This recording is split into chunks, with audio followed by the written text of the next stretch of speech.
Good morning friends. हम लोग पिछले क्लास में इंडियन एग्रीकल्चर का कर रहे थे, फीचर्स देखे थे। अभी तक हम लोग इंडियन एग्रीकल्चर का फर्स्ट लेक्चर जो हुआ था उसमें हम लोग इंडियन एग्रीकल्चर की कुछ इंट्रोडक्शन पार्ट देखे थे। देन उसके बाद हम लोग चैलेंज देखे थे कि क्या चैलेंजेस बनकर आया था हमारे इंडिया में एग्रीकल्चर के रिगार्डिंग। उसके बाद हम लोग कुछ फीचर्स देखे हैं, क्या मेन फीचर्स पॉइंट है इंडियन एग्रीकल्चर्स का, उसको देखें हैं। और आज हम लोग रिफॉर्म्स की बात करेंगे। रिफॉर्म्स इन ये इंडियन एग्रीकल्चर्स मीन्स रिफॉर्म्स बोले तो क्या उपचार हुआ, क्या सुधार हुआ, क्या बदलाव हुआ इंडियन एग्रीकल्चर में, क्या बदलाव बनकर आया था, क्या सुधार हुआ था, उसकी बात करेंगे आज। इंडियन एग्रीकल्चर के अंदर जो सुधारें हुई थी उसको देखेंगे आज इंडियन एग्रीकल्चर में। तो बिना टाइम वेस्ट किए शुरू करते हैं इंडियन एग्रीकल्चर की रिफॉर्म्स को। तो जो भी बदलाव हुआ, अभी तक तो हम लोग देख रहे थे कि हमारे किसान के पास ना ही नॉलेज था, लैक ऑफ नॉलेज था, नॉलेज की कमी थी, इक्विपमेंट का कमी था, टेक्नोलॉजी का कमी था, नहीं स्कैटर्ड लैंड था, एक जगह बड़ा प्लॉट नहीं था। तो ये सब प्रॉब्लम बन के आ रहा था इंडियन एग्रीकल्चर के पास। लेकिन अब कुछ सुधार हुआ है जिसमें हमारा गवर्नमेंट भी कुछ सुधार करी है इंडियन एग्रीकल्चर के रिगार्डिंग।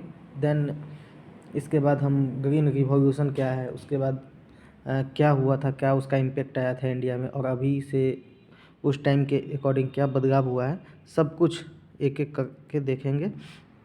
तो अभी रिफॉर्म्स देखते हैं इंडियन एग्रीकल्चर में क्या सुधार आया है। रिफॉर्म्स जो भी बदलाव आया वो बदलाव 3 तरह का है। पहला तो है टेक्निकल रिफॉर्म, जो टेक्निकल व्यू से क्या बदलाव हुआ, तकनीक के माध्यम से क्या बदलाव हुआ है इंडियन एग्रीकल्चर में। दूसरा है इंस्टीट्यूशनल बदलाव, इंस्टीट्यूशनल के व्यू से क्या बदलाव हुआ, इंस्टीट्यूशनल या फिर लैंड रिफॉर्म से बोल सकते हैं। भूमि में क्या बदलाव आया है, कौन सा इंस्टीट्यूट है, कब डेवलप हुआ है और क्यों डेवलप हुआ है, अगर डेवलप हुआ तो उसका क्या ड्रॉबैक रहा है, क्या उसका फीडबैक रहा है हमारे इंडियन एग्रीकल्चर में, उसको देखेंगे। फिर देन जनरल रिफॉर्म्स देखेंगे, इसमें कुछ गवर्नमेंट की बातें आएगी, उसको देखेंगे उसमें। ठीक है, तो आज हम लोग करेंगे टेक्निकल रिफॉर्म्स। तो आज हम देखते हैं टेक्निकल रिफॉर्म्स। टेक्निकल रिफॉर्म्स का पहला पॉइंट है कि use of HYV seeds. HYV seeds बोले तो high yielding variety, high yielding variety जो सीड है उसको हम बोलते हैं HYV, हाई यील्डिंग वेराइटी। तो जब टेक्निकल रिफॉर्म आया, जब तकनीकी सुधार आया, तो उस समय किसानों को सिखाया गया कि भाई आप लोग हाई यील्डिंग वेराइटी का यूज कीजिए है। तो सिंस 1965 चूँकि उस समय का जो दौर था वो 1965 वाला था, तो उस दौर में HYV सीड्स के ऊपर बहुत सारा फोकस किया गया। जब HYV सीड का यूज होने लगा, हाई यील्डिंग वैरायटी का यूज होने लगा, तो उसका नाम दे दिया गया कि ये ग्रीन रिवॉल्यूशन है, ये एक हरित क्रांति है। हम सभी इतिहास में पढ़े हैं। और ये जो एक टॉपिक है ग्रीन रिवॉल्यूशन, एक बहुत बड़ा टॉपिक है। इसको हम लोग पर्टिकुलर एक बार डिस्कस करेंगे इंडियन एग्रीकल्चर को कंप्लीट करने के बाद। मीन्स ये तीनों टॉपिक को कंप्लीट करने के बाद, इन तीनों को कवर करने के बाद ग्रीन रिवॉल्यूशन को देखेंगे। तो जब ये HYV सीड्स का यूज हुआ, तो उस समय जो नेशनल सीड्स कॉर्पोरेशन था और जो भी कंपनीज थी, वो सब क्या किया कि HYV सीड बनाने पे, डिस्ट्रीब्यूट करने पे फोकस करने लगा। और फार्मर्स को घर घर जाकर ये सलाह दिए जाने लगी कि हम लोगों को HYV सीड का यूज करनी चाहिए, उससे क्या होगा कि हमारा प्रोडक्शन ज़्यादा होगा। उस समय ये बताया जाने लगा।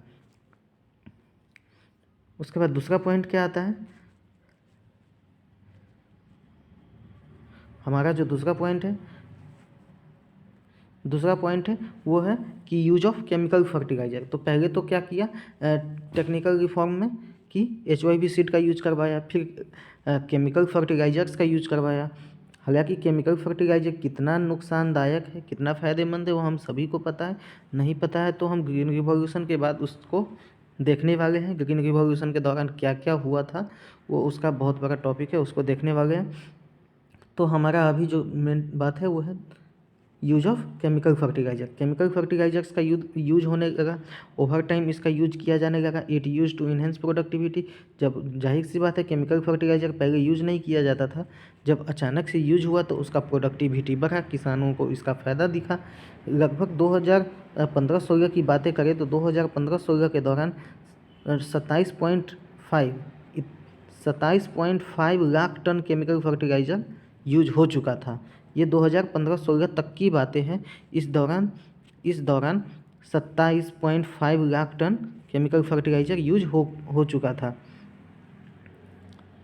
देन उसके बाद तीसरा पॉइंट आता है कि यूज ऑफ इंसेक्टिसाइड पेस्टिसाइड।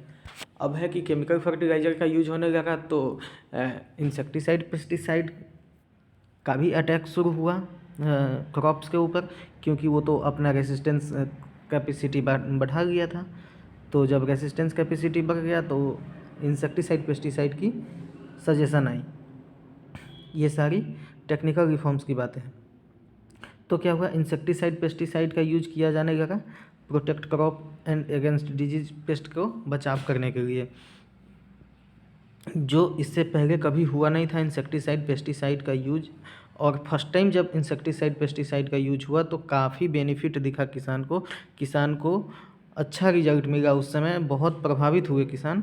वो तो जाहिर सी बात है, हम किसी चीज़ का यूज पहले किए नहीं, अगर अचानक से सडनली कोई यूज करे और वो कुछ चमत्कार दिखे तो जाहिर सी बात है उस पर ज़्यादा फोकस करते हैं लोग। तो उस समय इंसेक्टिसाइड और पेस्टिसाइड का यूज इतना अधिक हुआ ना कि उसका आज तक खमियाजा भुगत रहे हैं हम लोग।